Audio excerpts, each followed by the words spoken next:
इस ब्रह्मांड में कहीं कोई बात हो और नारद जी को कानों में पड़ जाए और उसका प्रचार ना हो, यह कदापि संभव नहीं है। उन्हें तो संचार तंत्र का आदि गुरु कहना अधिक उपयुक्त होगा।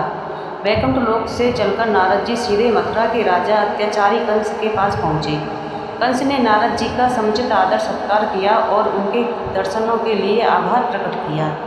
कुछ पल शांत रहने के बाद नारद जी ने कंस से कहा, राजन, अब अत्याचार करना बंद कर दो, क्योंकि तुम्हारा वध करने के लिए तुम्हारी बहन देवकी के गर्भ से 8वीं संतान के रूप में स्वयं नारायण अवतार लेने वाले हैं। यह सुनकर कंस क्रोधित होकर बोला, यदि ऐसा हुआ तो मैं अपनी बहन देवकी को ही मार डालूंगा। नारद जी ने उसे समझाते हुए कहा, राजन, मूर्खता मत करो।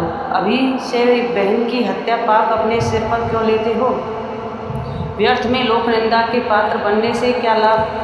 जब 8वां बालक होगा तब उसका चुपचाप से वध कर देना। सभी बालकों को मारने के लिए तुम्हें पाप लगेगा।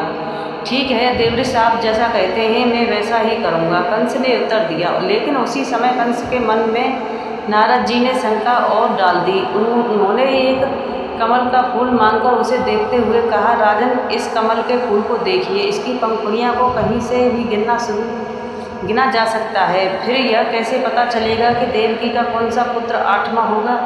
यह सुनकर कंस सोच में पड़ गया। यह तो आप ठीक कहते हैं नारद जी, फिर तो मुझे देवकी के सारे बच्चों को मरवाना होगा। नारद जी ने उसे चेतावनी देते हुए कहा, मरवाना नहीं, मारना होगा। दूसरे पर भरोसा करना ठीक नहीं है राजन। जो काम करो अपने हाथों से करना, क्या पता कहीं चूक हो जाए और फिर तुम्हें पछताना पड़े। एक बार यदि देवकी की 8वीं संतान का जन्म हो गया तो फिर तुम्हें कोई नहीं बचा सकेगा।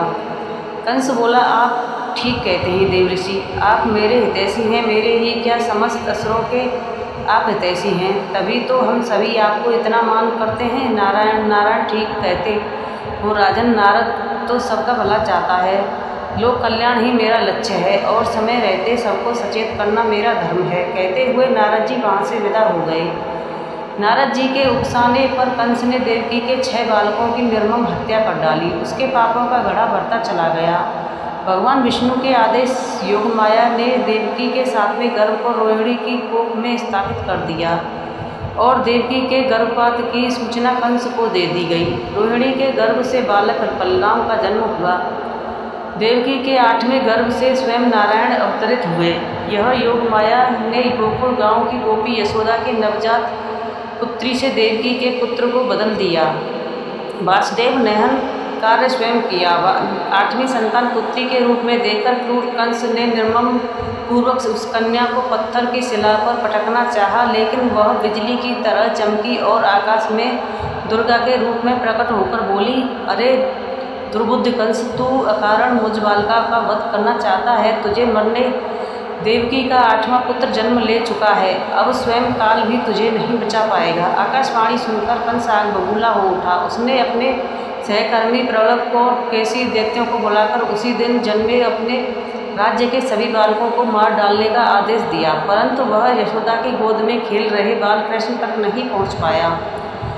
कंस द्वारा किए गए तरह तरह के उपाय भी कृष्ण को स्वयं नारायण के अवतार थे कोई क्षति नहीं पहुंचा सके। धीरे धीरे कृष्ण और अवतार थे कोई क्षति नहीं पहुंचा सके। धीरे धीरे कृष्ण और बलराम जी किशोरी अवस्था में पहुंचे और जब कंस के अत्याचार बहुत बढ़ गए तब श्री कृष्ण ने अत्याचारी कंस को सिंहासन से खींचकर मार डाला। आकाश से पुष्प वर्षा होने लगी और वाद्य यंत्र बज उठे। नारद जी ने भी वीणा और स्वरों को छेड़ते हुए अपने आराध्य देव श्री नारायण का स्तुति गान किया।